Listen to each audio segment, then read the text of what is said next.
absolute value functions. It'll be one of these two. I'm going to do this second one, m of x equaling the absolute value of x minus 2. You're going to be asked a few things about this. You're going to be given an absolute value function. It's going to ask you to graph it. So let me show you what kind of work I'm expecting for that. I'll walk through this step by step. So the equation that we were given was this. M of x was the absolute value of x minus 2. So on tomorrow's test, you will be given an absolute value function similar to this. And then it's going to ask you to graph it.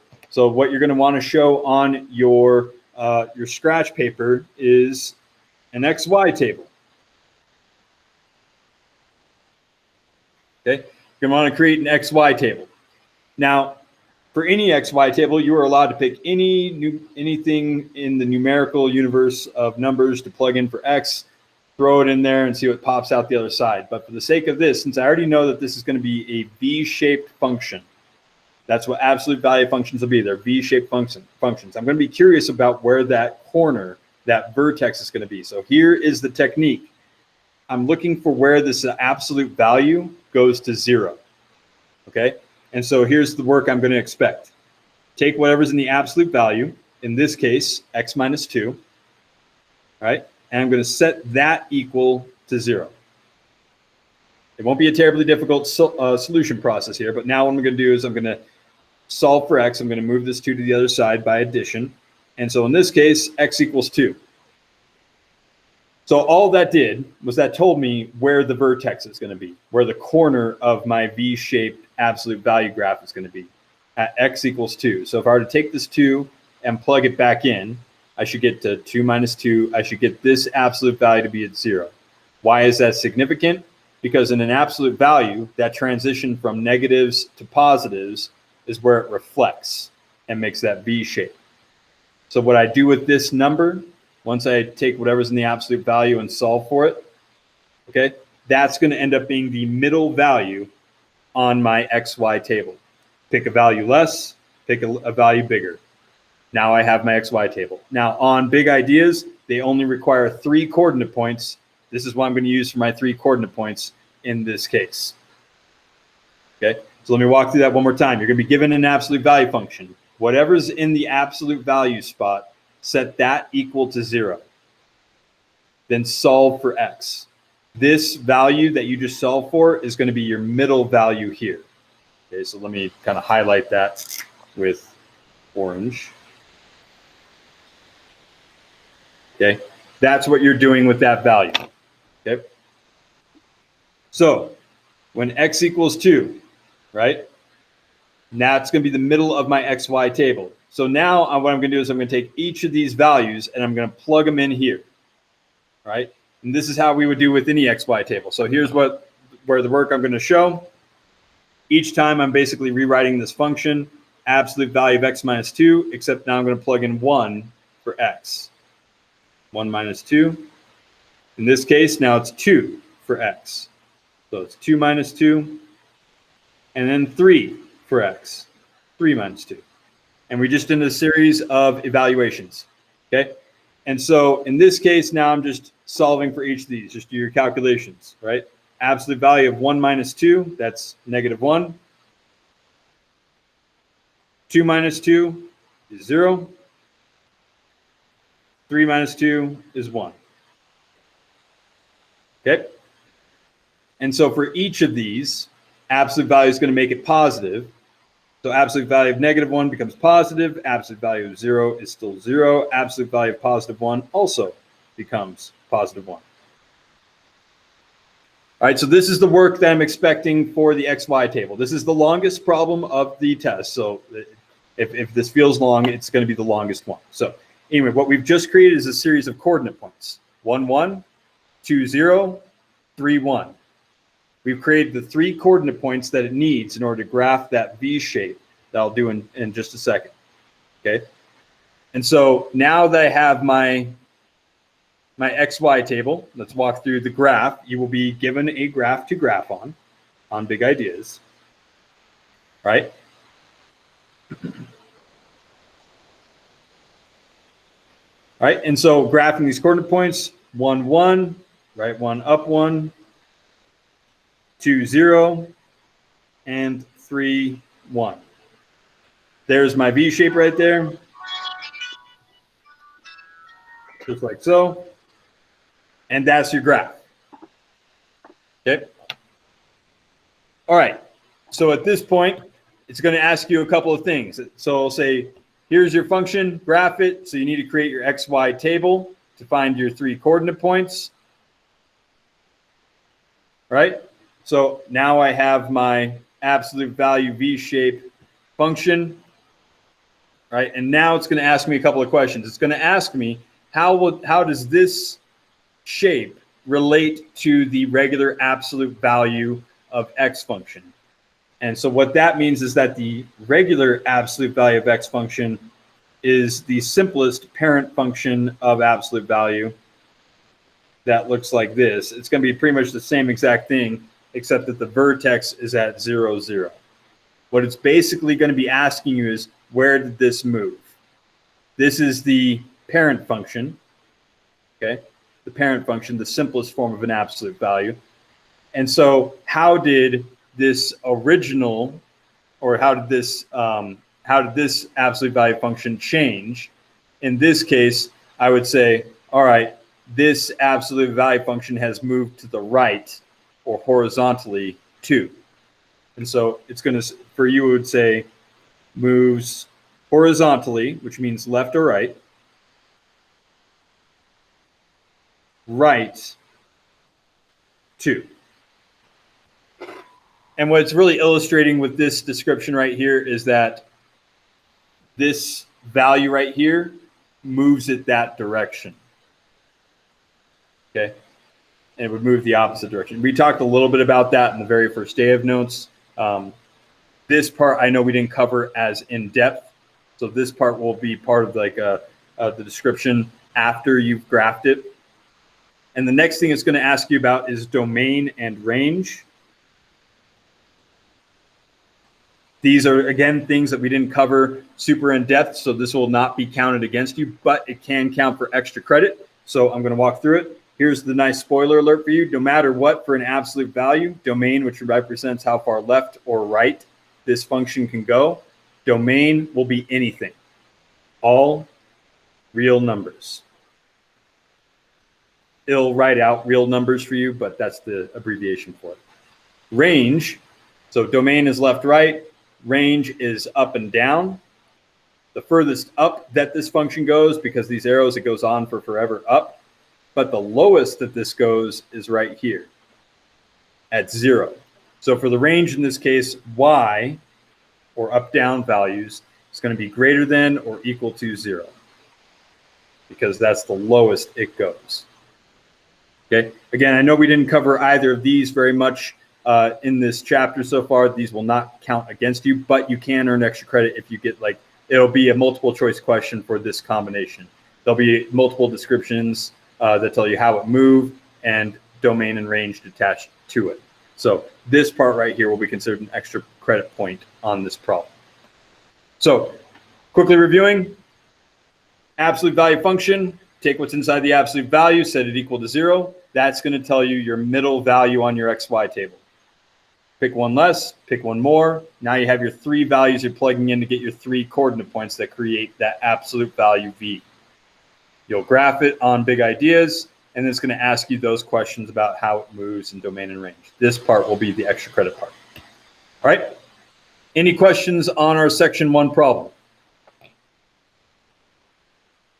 All right, I'm going to keep going. Again, that is the longest problem of your test. Section 2. Section 2 had to do with piecewise functions. Okay, piecewise functions. Your problem on your test is going to be like this one. It was the first example from section 2. You're going to be given a piecewise function. It'll have multiple pieces. There will be two pieces with their respective rules. And it's going to give you 2 different x values to plug into this piecewise function and find out what y equals as a result. So let's work through that really fast. So in this case, we were given the following piecewise function. We were given x minus 2 as the first piece. If x is less than or equal to 0, And then we were given 2x plus 1 is the second piece if x is greater than 0. All right, your piecewise function tomorrow will be a little bit different, but you will have two pieces. Both of them will be linear in nature. So both of these are mx plus b. Okay.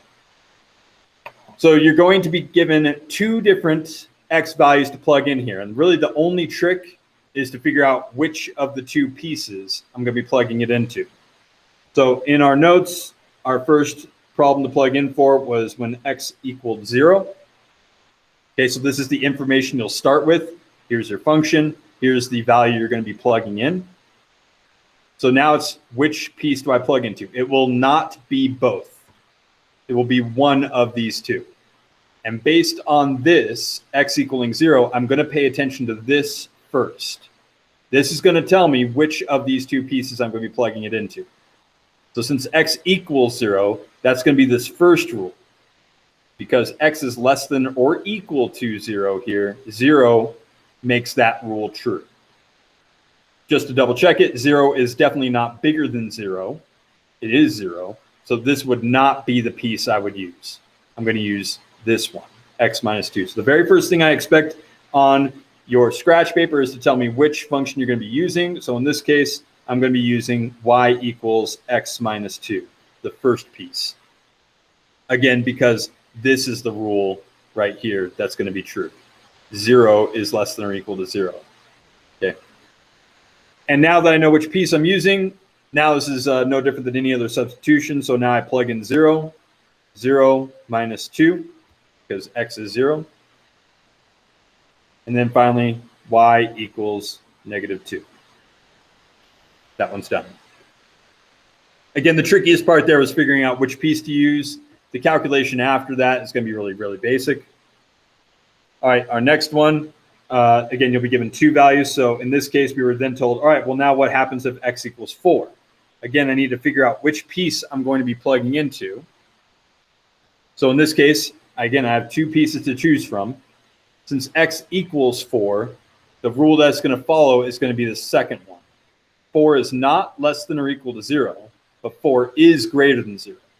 Again, you're not going to get any overlap. There's not going to be anything where you're using both. Okay, so you're going to pick which piece it's going to be. In this case, it's going to be the second one, 2x plus 1. So in this case, y equals 2x plus 1. So for the second piece, again, I'm going to go through the same process. Now I'm going to plug in 4 in for x. I'm going to get y equals 2 times 4 plus 1. 2 times 4 is 8. 8 plus 1 is 9. Y equals 9. And what we've just done in both cases is create coordinate points, 4, 9, and 0, negative 2. It didn't ask for coordinate points. This is the final answer in both cases, but that's how it would be used ultimately. Any questions from our section 2 piecewise function problem? All right, let's keep going. That was a little bit faster than the first one. All right, section 3. Section 3 was on inverses of a function.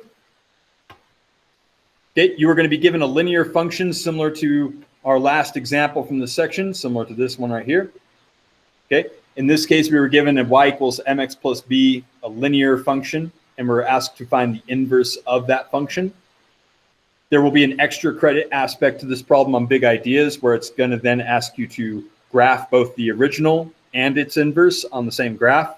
It'll be just graphing lines, and I'll show you how to go about doing that. But right now, let's go ahead and just jump right into the solution. So in that example problem, we were given the following function. F of x equals 4x minus 9. All right, this is linear, mx plus b. If I were to graph it, it would have a negative 9 y-intercept and a positive 4 over 1 slope. Okay, but I'm asked here to find the inverse of it. So really what that means is I'm going to rearrange this equation so that this variable is solved for, and this 9 and this 4 are on the other side. But here's the first thing I'll remind you about. This is just a fancy way of writing y equals 4x minus 9. These two are the same exact thing. Function notation is just used as kind of like an organizational technique within equations, but these two are the same. And the reason why I write it in this form is because now as I move stuff over here, it makes a little more sense as far as like an equation goes, I guess. Now, this is important, so please pay attention to this. On big ideas, they're going to want you to switch these variables.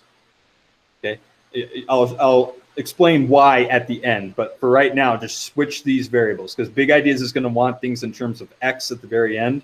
And again, I'll explain why at the very end. So at this point, again, this equation is the very same as this one. So now I'm going to swap these variables. So it should read x equals 4y minus 9.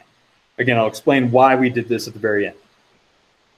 But now what I'm going to do is I'm going to now take this equation. I'm going to solve for y. I want to get y by itself. So this should be a pretty deep review back into the stuff you did in Math 1 and possibly before, where now I'm moving things using inverse operations. So this minus 9 is going to move first by addition. That's the inverse of subtraction. The reason we do that is because this will go away on the right. These do not combine, so they stay just x plus 9. These canceled out, the whole reason why we did that inverse operation. I'm left with just 4y on the right. Okay, one step closer. Y is almost by itself, but I need to move this 4. The 4 is multiplying, so I move it through its inverse, being division. Okay, and when I divide or multiply, I just have to make sure I do it to the whole side. All right, and now technically this is the final answer that they would accept on big ideas. Okay, that's the inverse of the original equation.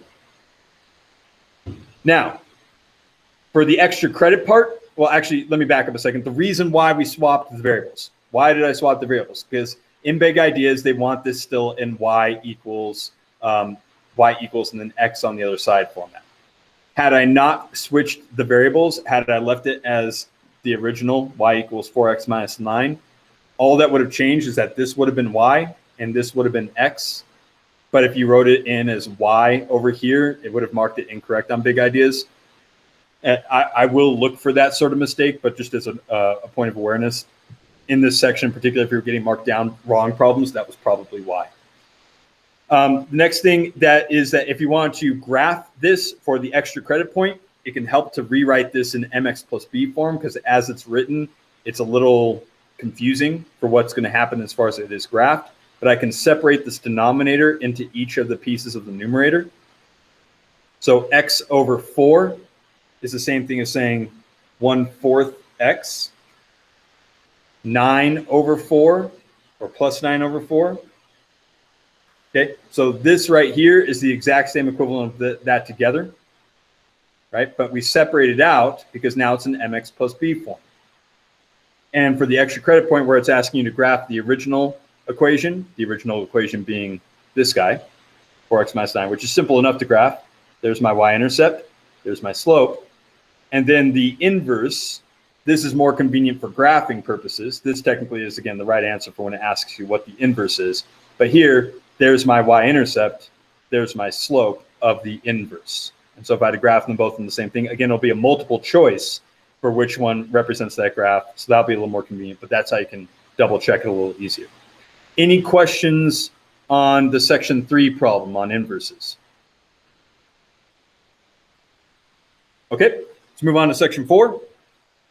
Section 4 is on properties of exponents. You will have 2 questions from properties of exponents in section 4.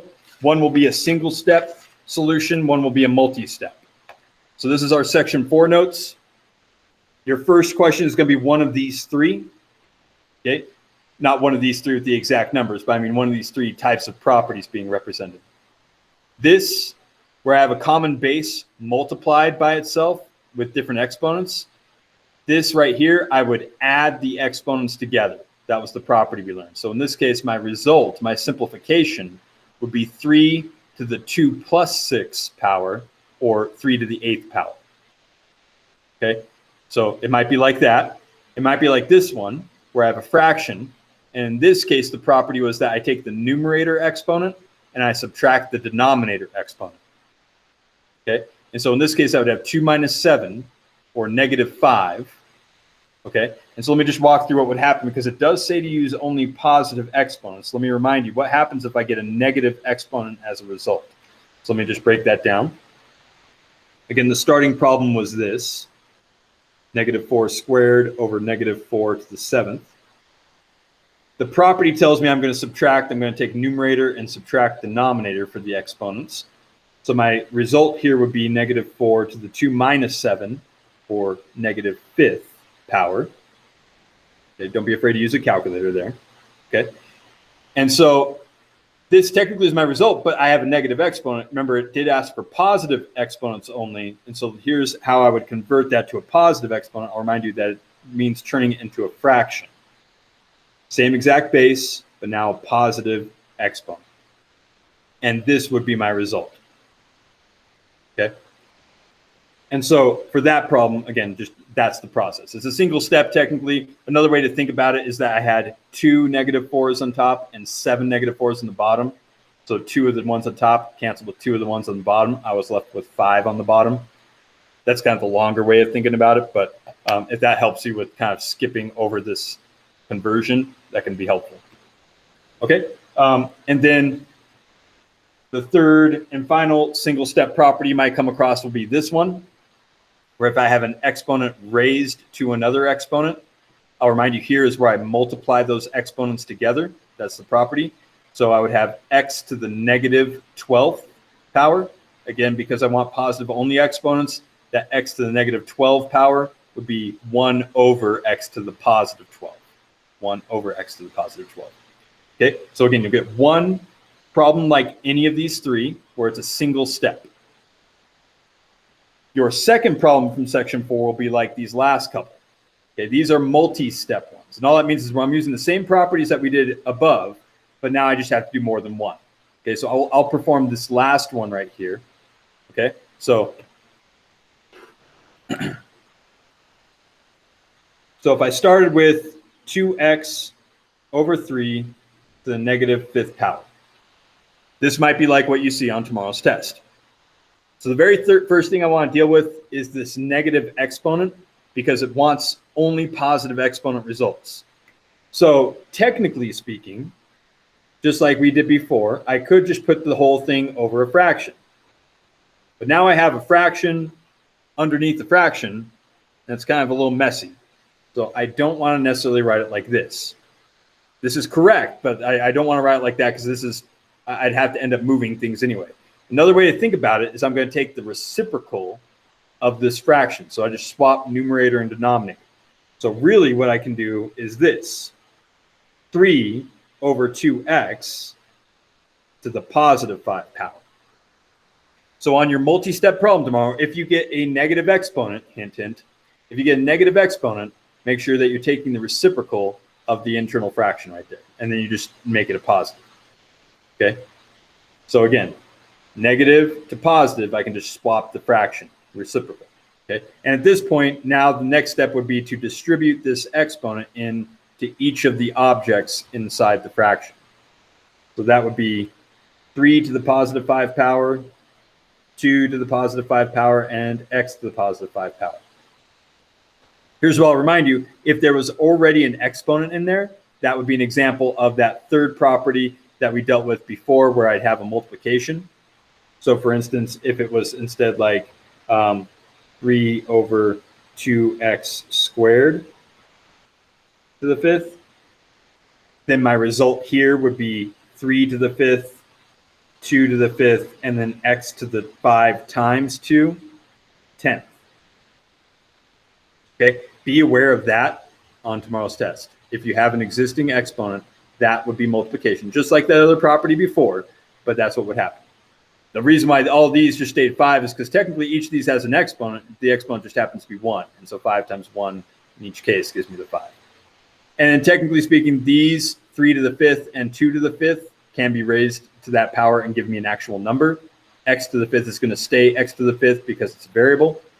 And so in this case, my final answer would be 3 to the 5th is 243. 2 to the 5th is 32. That can be found on the calculator, by the way. And x to the 5th stands x to the 5th. Okay. Any questions on your section 4 problems? Nope. All right, let's keep going. All right, section 5. Wait, can you go down a little? I didn't get all the notes. Oh, well, I actually just erased it, but I am recording this, so I will make sure to upload this probably in about a half hour, and then you can rewind to that part. So maybe make a note for yourself. So, all right. So section 5, radicals and rational exponents. You will have one question that will be like either of these guys. You're going to have some number raised to a fraction exponent, and I'm going to ask you to convert it into radical form first and then solve. Okay, so when it says evaluate, you will actually get a number result at the other end of this. But let me go ahead and do this second one here. So 27 to the 4/3. This will represent our section 5 problem.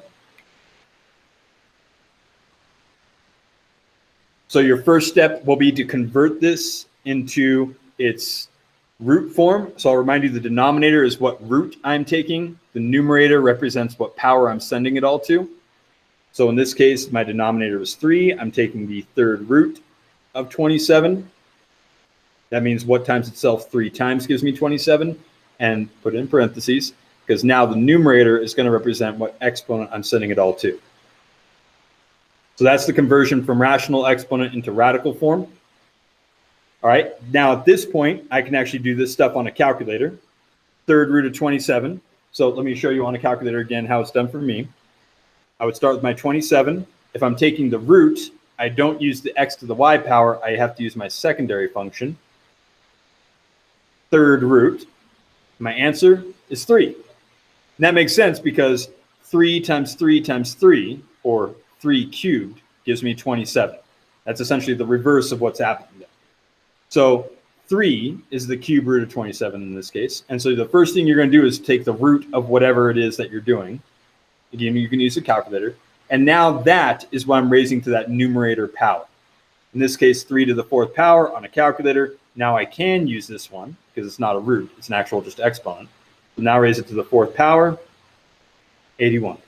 3 times 3 times 3 times 3 is 81. Done with our section 5 problem. Any questions on our section 5 problem? Okay. Really quickly, because I know I'm running out of time, I'm just going to walk through. You're going to have 2 questions from section 6. Let me just show you what they're going to be really fast. All right. Section 6 problems are going to be like these 2 problems in our section 6 notes, where you're going to be given an exponential function. And you'll know they'll be exponential because x is in the exponent spot. And it's going to ask you 3 questions. Question number 1. Does this function represent growth or decay? For either. Okay, again, you're going to get 2 test questions on section 6 problems, and each of them will have an A, B, C. All right. First question, part A. Does this represent growth or decay? Simply look at the base of the exponent. Is it bigger than or less than 1? 2 is bigger than 1. This one's growth. 1/2 is less than 1. This one's decay. All right. Question number 2. It's going to ask you, all right, now that you've decided whether it's growth or decay, describe the rate of growth or decay. And for that process, you're simply going to subtract 1 from that base number. So in this case, 2 minus 1 is 1, 1.0, okay?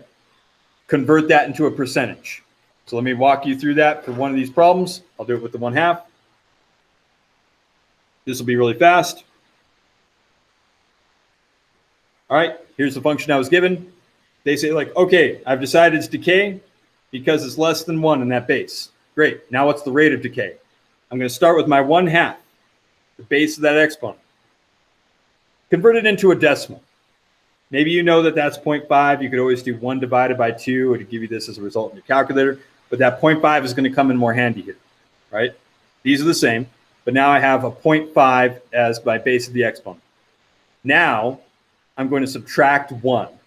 So I'm going to take that number, 0.5, I'm going to subtract 1. That will give me, in this case, negative 0.5. That negative is representative of the fact it's decay. So if this was bigger than 1, I'm going to get a positive number here. That simply means growth. Okay. But now this number, I'm going to convert into a percentage. So I'm going to take that decimal, move it to the right twice. And that's going to be 50% in this case. Again, take that decimal after I subtract 1, take the decimal and move it to the right twice. That's my percent for my rate of growth or decay. If it were positive, then it'd be that percent of growth. If it's negative, that simply means decay. All right. And then the third and final question is going to ask you to graph it. I'll just go ahead and walk you through that real fast. For either of these, if it asks you to graph it, you do not need to make this big old XY table. Simply plug in either 1 or -1. The easiest one would be plug in 1. So if I plug in 1 for x, 2 to the 1 power is 2. I've just created a coordinate point. Check to see if that coordinate point's on one of the multiple choice graphs. So I've created the coordinate point 1, plug in 1 for x, 1, and then 2 popped out the other side when I did 2 to the 1 power. So the coordinate point 1, 2 would definitely be on whatever this graph looks like. You'll have a multiple choice question for which graph it's going to be. Just pick the one with that coordinate point. All right, so I'm going to go ahead and stop recording right now. I know I went a little bit over, and I'm sorry about that, guys.